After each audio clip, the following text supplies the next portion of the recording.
Hey everyone, welcome back to the channel. If you're diving into the world of crypto in 2025, you might need to transfer your Ethereum from one platform to another.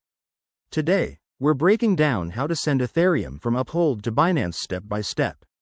This process is straightforward, but always double check for any platform updates since things in crypto can change quickly.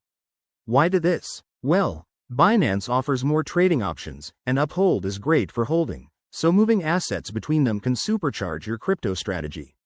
First things first, make sure you have accounts set up on both Uphold and Binance. Log into your Uphold account and head to your Ethereum wallet. Double-check your balance to ensure you have enough ETH to cover the transfer plus any network fees. Those can add up. Next, navigate to the Withdraw or Send section in Uphold. You'll need to select Ethereum as the asset. Now, hop over to Binance and go to your wallet section.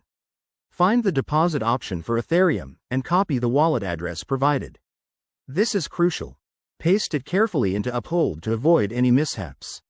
Remember, for Ethereum transfers, you'll likely use the Ethereum network, so select that if prompted. Once you've entered the address, input the amount you want to send. Review everything: the address, the amount, and the estimated fees. Hit confirm, and Uphold will process the transaction. This might take a few minutes to a couple of hours, depending on network congestion in 2025. Keep an eye on it via the blockchain explorer like Etherscan. After the transfer is complete, log back into Binance and refresh your wallet. You should see your Ethereum arrive. Pro tip: always enable two-factor authentication on both platforms to keep your funds secure. If you run into any issues, check the help sections or community forums. There you have it. You're now a pro at sending Ethereum from Uphold to Binance. This simple move can open up new opportunities in your crypto journey.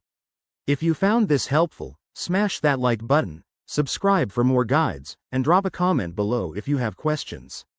Thanks for watching, and I'll see you in the next video.